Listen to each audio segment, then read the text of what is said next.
kunidhalilisha Akaa sasa hapo tulie. Mwenda azimu wewe. Kama ni hata kwa hivyo, ulikuwa kabisa joka mtulivu, unakaa unastarehe. Sasa hivi unatembea mitaani kwa sababu gani? Ala. Nenda katulie. Nenda. Haya, nenda ndani katulie. Mwenda azimu wewe.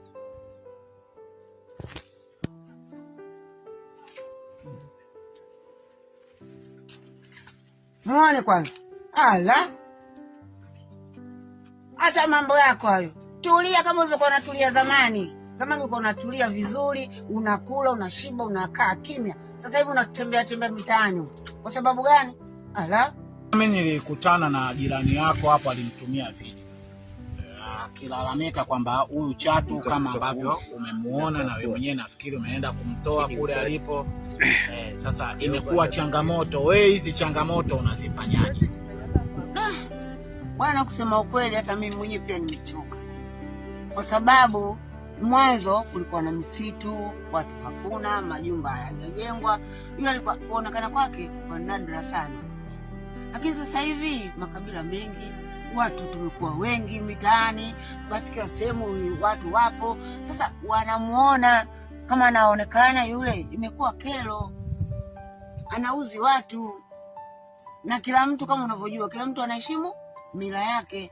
Sasa mila yangu mimi inaonekana kama vile ni uchawi. Kila mtu mimi ananiogopa, kila mtu mimi ananikimbia. Kama huyo mama huyo anakuja anabwata hapa bure bila sababu yoyote.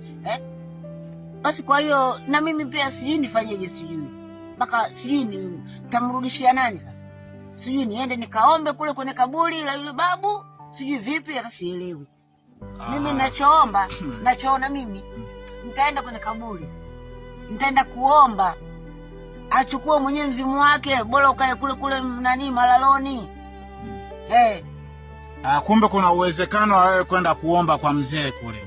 Yule babu alonipa mzimu ule, basi nikamrudishe kule naye alipo kuzimu. Kwa sababu kwa sasa umekuwa unaonekana sana na watu wanalalamika. Si ndio? Ndio. Basi mama, pole sana. Asante mwanangu. Lakini nitajitahidi kutafuta njia ya kukusaidia. Kama ni huko Maloloni, basi mimi nitaongozana na wewe. Huko Maloloni ibada yake tunatakiwa twende na nini kule? Mbuzi au twende na yani kule kunatakiwa nini?